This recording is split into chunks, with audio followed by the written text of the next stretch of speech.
सीमांचल के सभी सम्मानित वोटरगण बल्कि पूरे बिहार के वोटरों, आदाब और सलाम। मैं आपकी खिदमत में अर्ज करना चाह रहा हूं कि बिहार में तकरीबन 65 लाख लोगों का नाम वोटर लिस्ट से हटा दिया गया है। ये 65 लाख इलेक्शन कमीशन का दावा है कि ये वो लोग हैं जो लोग मर गए हैं, जिन लोगों की डबल एंट्री थी, जो लोग शिफ्ट कर गए हैं या जो लोग लापता हैं।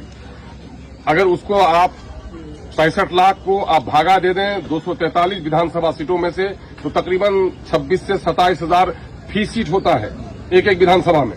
लेकिन किशनगंज में हमारा कुछ ज्यादा लोगों का नाम छटा है। अमोर बैसा में हमारे 45,000 लोगों का नाम हटाया गया है। किशनगंज विधानसभा क्षेत्र में 49,000 लोगों का नाम हटाया गया है। कोचाधामन में 30,000 लोगों का नाम हटाया गया है।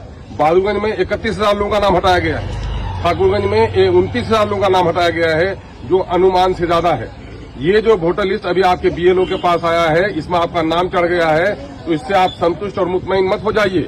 ये प्रारूप है, इसको कहा गया है ड्राफ्ट रोल है। ये है कि आप जिंदा हैं, आपने अपना नाम चढ़ा लिया है। 2003 के हवाले अगर आपने दे दिए हैं वोटर लिस्ट के, काफी नहीं है। वो 11 कॉलम में से एक कॉलम का सबूत आपको देना है, जिसमें जैसे कि जन्म प्रमाण पत्र है, बोर्ड का सर्टिफिकेट है, पासपोर्ट है, आवास प्रमाण पत्र है, 87 से पहले का बैंक खाता वगैरह है। तो हमारे लोगों के पास चूंकि पढ़े लिखे लोग कम हैं, इस वजह से उनके पास बोर्ड सर्टिफिकेट नहीं है। लोगों के पास जन्म प्रमाण पत्र भी नहीं है। 2006 के लोग जन्म लिए थे, उन्हीं का नाम 2024 में चढ़ा, और 2006 में 100 में सिर्फ 16 आदमी का नाम वोटर लिस्ट में चढ़ा था। इसलिए आप गफलत में मत रहिए। वो 11 कागज में से एक कागज जमा कीजिए। उस कागज में सबसे आसानी के साथ जो कागज जमा किया जा सकता है, वो कागज है आपका आवास प्रमाण पत्र। इसलिए आप फौरन सीओ के यहाँ पोर्टल में आप अप्लाई कीजिए और आवास प्रमाण पत्र अपना निर्गत कराइए। और दूसरा मामला हो सकता है वो पारिवारिक सूची। पारिवारिक सूची ऑफलाइन भी होता है, पारिवारिक सूची सीओ के यहाँ बनवाइए और वक्त रहते हुए बीएलओ के पास कागज जमा कर दीजिए। समाज के पढ़े लिखे लोग, गांव के मेंबर साहब, जो हमारे पंचायत नुमाइंदगान है, उनसे गुजारिश है कि आप बीएलओ के पास बैठिए कि हमारे कितने लोगों का डॉक्यूमेंट जमा हुआ, कितने लोगों का जमा नहीं हुआ है। इलेक्शन कमीशन की तरफ से ये काम बड़ा धोखे का हो रहा है कि जिनका डॉक्यूमेंट जमा हुआ है और जिनका नहीं जमा हुआ है, इस प्रारूप में उसका कोई सबूत नहीं मिलता है।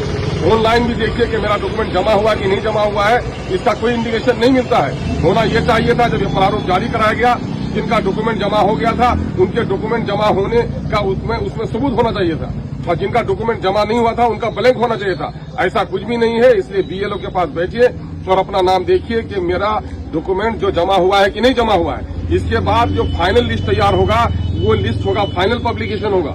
फाइनल पब्लिकेशन में मुमकिन है कि आज 1,45,000 का नाम हटा है, और अगर लोग डॉक्यूमेंट जमा नहीं कर सके तो इनकी तादाद 2,45,000 भी हो सकती है।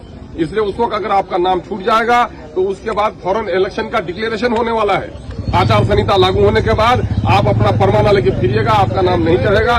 इसलिए सब काम छोड़कर सबसे पहली फुर्सत में आप लोग अपना जो बीएलओ है उसके पास जाइए कि मेरा जो सर्टिफिकेट हमने दिया था उसमें आपने सर्टिफिकेट जमा किया है कि नहीं किया है।